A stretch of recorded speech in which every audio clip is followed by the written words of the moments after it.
এই দেশটা শেখ মুজিবরের বাপেরও নয়, জিয়াউর রহমান শহীদ জিয়ারও বাপেরও নয়। এই দেশটা আমাদের সকলের বাবার। আমার একটা ভিডিও নিয়ে আপনারা অনেক কানাঘষা করছেন যে আসলে আমি জামাতি। আমি মফিজুল জামাত করি, জামাতকে আমি সমর্থন করি, আমি চাই জামাত হোক। এই দেশে বিএনপি ক্ষমতায় ছিল, তারা কি করছে পুরো বাংলাদেশের মানুষ জানে। সবাই তখন বলছিল কি যে আমরা বিএনপি চাই না, আমরা চাই এবার আওয়ামী লীগ ক্ষমতায় আসুক। সেই আওয়ামী লীগ ক্ষমতায় এসে টানা 17 বছর শাসন করেছে, শোষণ করেছে, দেশের উন্নতি করছে এটা মানি, হাজার হাজার কোটি টাকা ঋণ করছে, দেশের উন্নতি করছে এটা মানি। হাজার হাজার বিএনপির নেতাকর্মী সহ, জামাতের নেতাকর্মী সহ অসংখ্য সেনাবাহিনীর অফিসারকে গণহত্যা করেছে।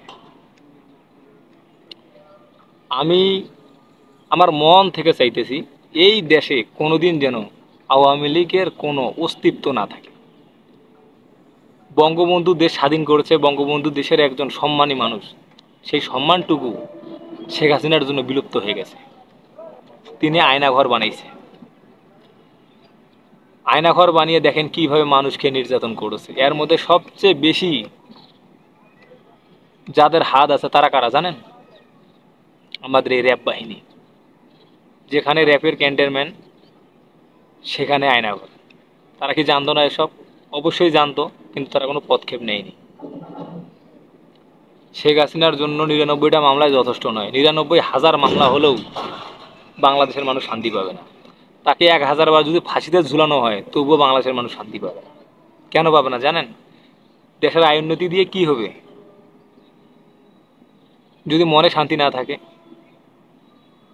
গরিব মানুষ আমরা যারা কিনে খাই, সব দ্রব্য মূল্যের দাম এত বেশি, কয় টাকা ইনকাম করি একজন মানুষ, কয় টাকা আমরা জমাবো, কয় টাকা আমরা খরচ করব, এই খেয়াল তিনি সরকার হিসেবে কখনো রাখেননি। তিনি ভ্যাট বসিয়ে দিয়েছেন, ভ্যাটের উপর ভ্যাট। এই দেশটা শেখ মুজিবরের বাপেরও নয়, জিয়াউর রহমান শহীদ জিয়ারও বাপেরও নয়। এই দেশটা আমাদের সকলের বাবার, আমাদের সবারই অধিকার আছে। শেখ হাসিনাকে আমরা ভোট দিয়ে নির্বাচন করেছি আজ থেকে 16 বছর আগে, তারপরে বা নির্বাচন হলো না কেন? সঠিক নির্বাচন হইতো, নির্বাচনে যদি শেখ হাসিনা সরকার হইতেন তার কথা আমরা মানতাম, কিন্তু তিনি সঠিক নির্বাচন করেন, এর আগের বারও করেননি। তিনি কোনোবার সঠিক নির্বাচন করেননি। যেইবার তিনি জয়ী হন সেইবারেই শুধু তিনি সঠিক নির্বাচনের মাধ্যমে জয়ী হয়েছেন। তা জয়ী হয়েছেন ভালো কথা, শহীদ জিয়াও একজন সম্মানী মানুষ ছিলেন। বঙ্গবন্ধুর ছবি, তার মূর্তি কেন ভাঙা হলো, এগুলো আপনাকে জানতে হবে, আপনাকে বুঝতে হবে, আগের ইতিহাস আপনাকে দেখতে হবে। ভাবছেন আমার বয়স কম, আমি কিছুই বুঝি না? তিনি কি করছেন আপনি জানেন?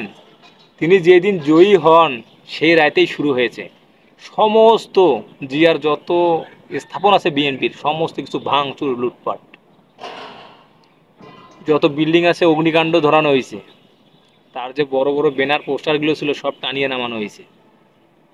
তিনি কি এটা ভালো করছেন? তাহলে তার জন্য কেন করবেন? বিএনপি কিছুই করে নাই এখানে, ছাত্র দল করেছে, ছাত্ররা করেছে, স্টুডেন্ট। স্টুডেন্ট রাজনীতি সবচেয়ে বড় রাজনীতি।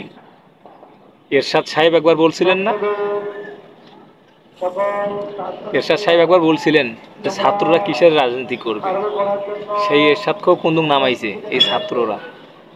শেখ হাসিনা পালাইতো দিশা পায় না এই ছাত্রদের জন্য।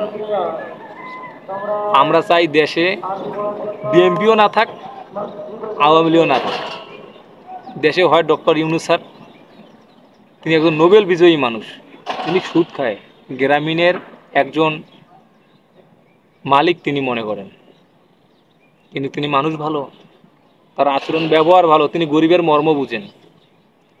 সেটা সুদ, আমাদের ভাষায় সুদ, তার হিসেবে পার্সেন্টেজ, সে সেখানে ব্যবসা করে। তো ভাই সবচেয়ে বড় কথা হচ্ছে হয় জামাত দেশে থাক, নয়তো ডক্টর ইউনূস স্যার এখানে বছর কাবো, যতদিন বেঁচে আছে তিনি সরকার হিসেবে থাক, কোনো সমস্যা নেই আমাদের। কিন্তু বিএনপিও যদি আসে দেখবেন শান্তি মানুষের উঠে যাবে। যেই লেউ সেই কদু। আশা করি আমার কথা আপনি বুঝতে পারছেন।